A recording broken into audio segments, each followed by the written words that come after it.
that revealed horror to their spirit. Ananya Sori was released from jail last month. He was arrested as he made his way to the US Embassy in Addis Ababa to attend a media training program. He spent just under 4 months in prison, and he says he was at times held in a cell with around 60 other men.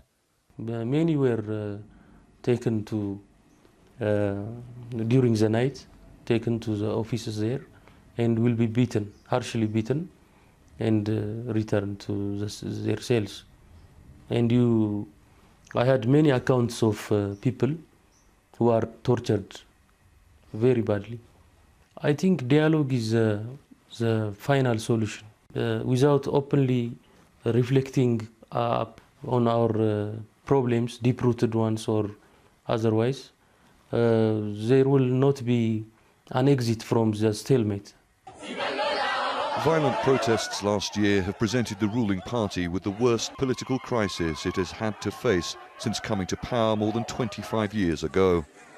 A government-sponsored investigation says 669 people, including more than 60 members of the security forces, were killed in the months leading up to the government declaring a state of emergency in October.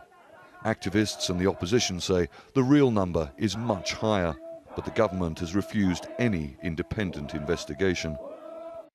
This is Meskel Square, where some of the protests happened.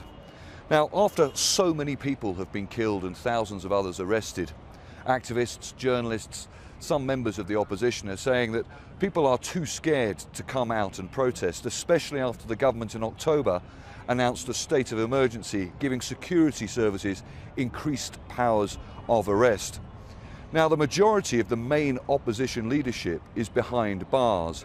Many of them, who have been demanding change for years, are facing terrorism-related charges.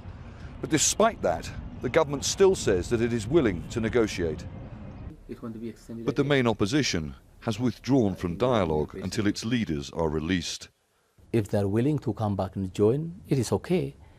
If not, if they can come up with another maybe alternative, that is engaging with the ruling party alone, I don't think that the door is closed to them as well. Look in the drama.